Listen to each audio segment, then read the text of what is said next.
Assalamualaikum warahmatullahi wabarakatuh. Perkenalkan, nama saya Rizka Alivia Rahmadani, NIM B200-190-061. Di sini saya akan mempresentasikan hasil laporan penelitian yang berjudul Dampak COVID-19 terhadap UMKM kuliner di Indonesia. Next.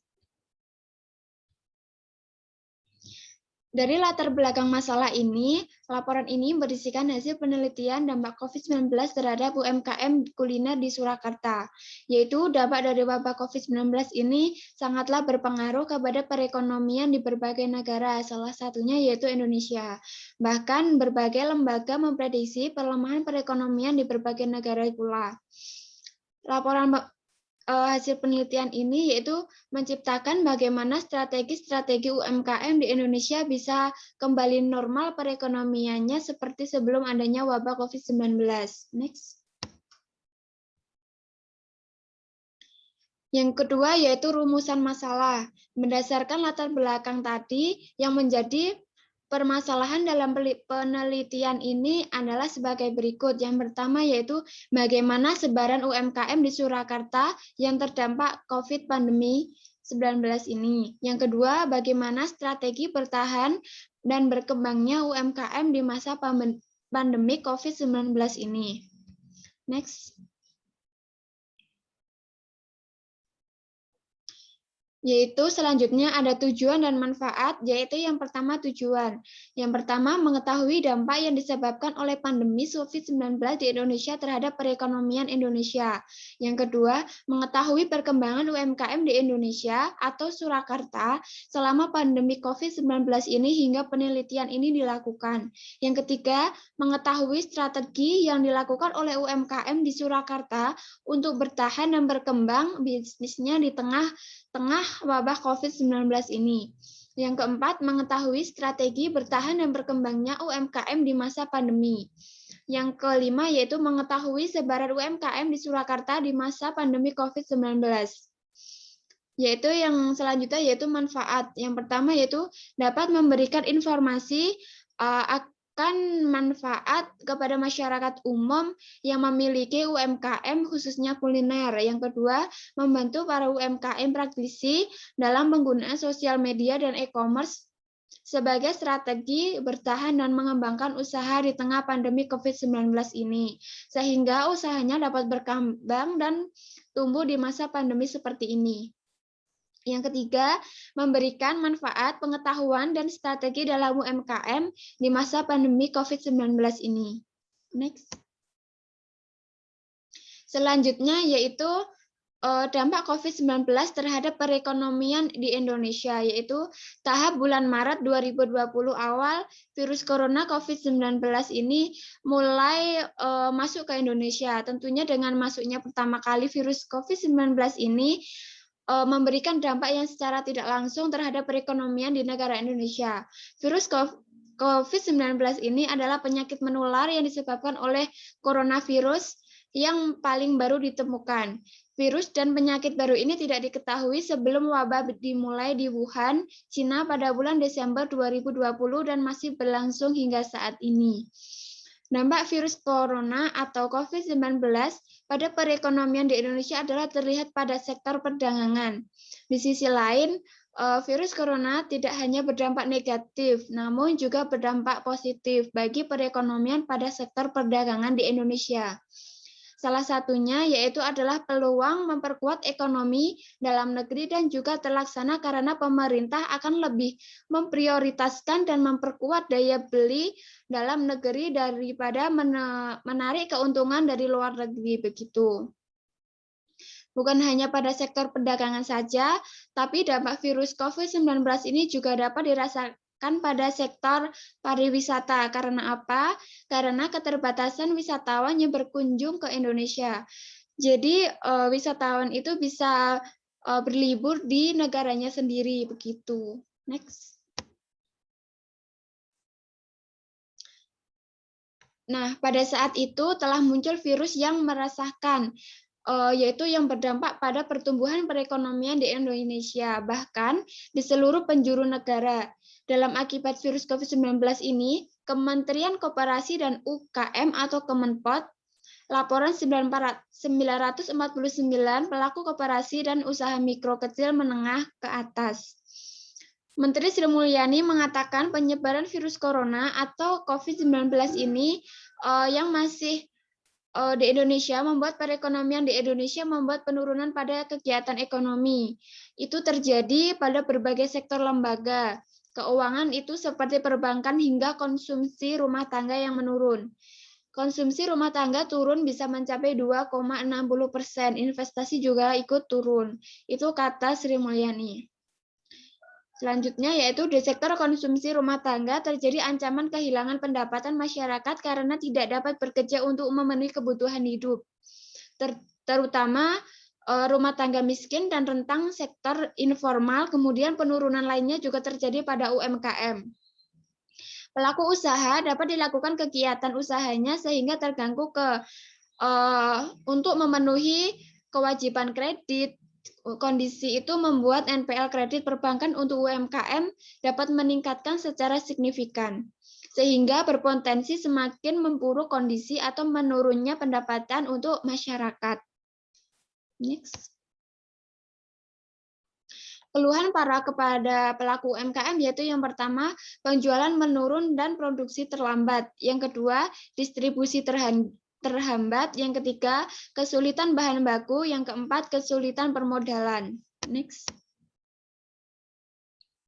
Bagaimana upaya mengatasi wabah COVID-19 ini? Yaitu yang pertama, kami mengajukan stimulus daya beli produk UMKM dan koperasi. Yang kedua, pihaknya mendukung dan mengefektifkan social distancing tapi dalam waktu bersamaan pula. Jadi nggak cuma setengah-setengah aja gitu. Jadi bersamaan biar kerjanya itu efektif. Yang ketiga yaitu program restrukturisasi subsidi suku bunga kredit usaha mikro yang sampai saat ini dibahas dalam Kementerian Keuangan. Yang selanjutnya yaitu terkait dengan pajak, PPH mengusulkan itu ada pertambahan nilai yang direalisasikan untuk UMKM. Selanjutnya, memasukkan sektor mikro yang jumlahnya cukup banyak dan paling rentan terdapat COVID-19 dalam klister penerimaan kartu prakerja untuk pekerja harian. Itu agar pendapatan untuk harian para pekerja itu juga berjalan dengan lancar, seperti itu. Yang terakhir yaitu bantuan langsung tunai atau BLT dan menyediakan vaksin gratis di berbagai daerah. Nah, untuk BLT sendiri itu bisa berupa sembako atau uang tunai karena adanya lockdown atau social distancing, jadi harus menetap di rumah.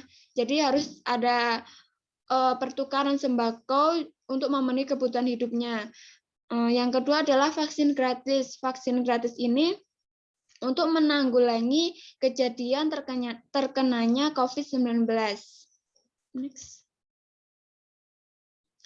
Selanjutnya ada strategi UMKM dan koperasi. Yang pertama yaitu memanfaatkan media sosial sebagai channel sarana pemasaran. Yaitu kita bisa berjualan, melakukan pemasaran melalui media sosial. Yang kedua yaitu memastikan cash flow terjaga dengan sehat software akuntansi online seperti jurnal.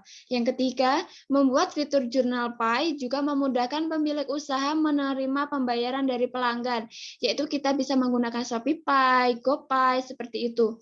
Yang keempat yaitu perhatikan kondisi stok barang, status persediaan barang secara berkala dan real time, yaitu bagaimana kita mempunyai barang, kita bisa ngecek barang itu masih atau tidak, seperti itu. Yang terakhir yaitu merencanakan ulang pendapatan dan pangkas anggaran biaya fitur budgeting. Next. Adapun customer profile untuk pasar di era pandemi COVID-19 ini, yaitu strategi UMKM, yaitu ada 3, melalui e-commerce, digital marketing, atau CRM. Next. Yaitu hipotesis dari penelitian ini yaitu pengaruh virus COVID-19 terhadap perekonomian di Indonesia.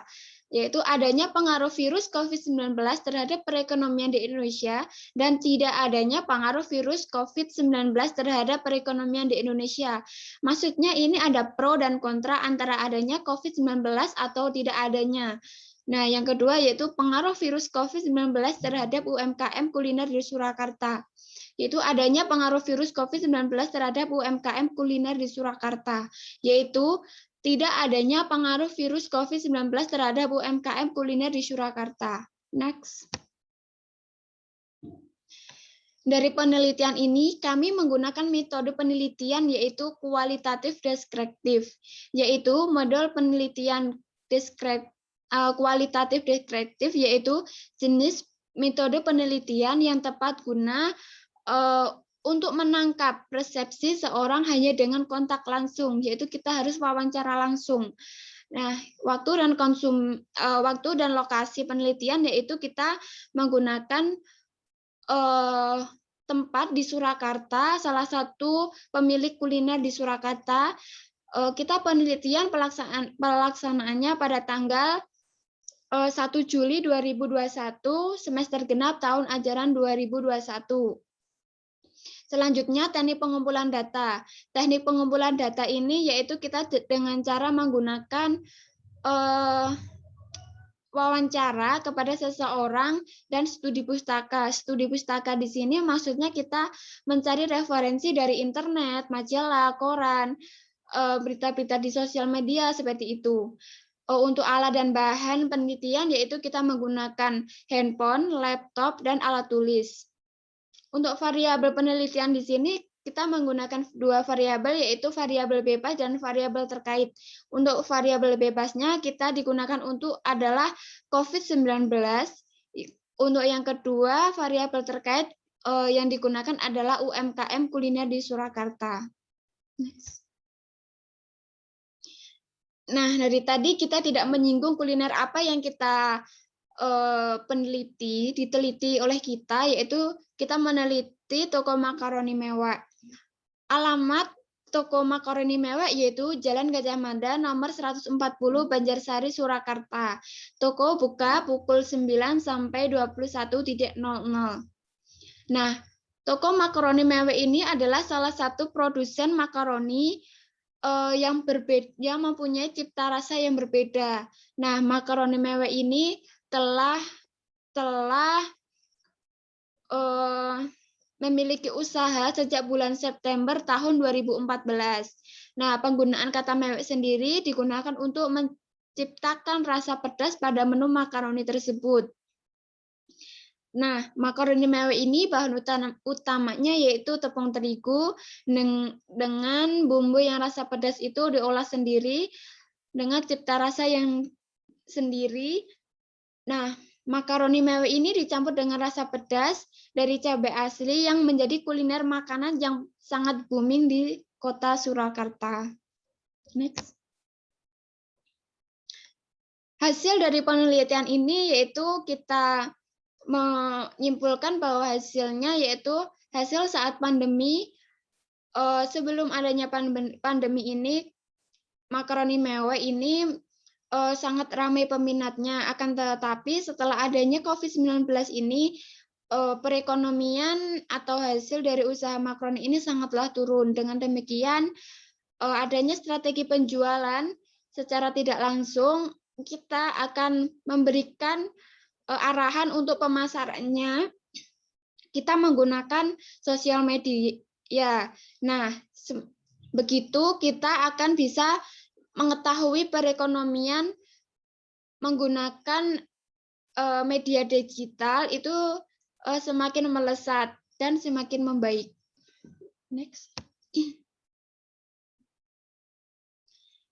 Kesimpulannya yaitu pandemi COVID-19 telah membuka usaha mikro kecil, menengah atau UMKM mengalami stagnan hingga ada yang harus menutup gerainya.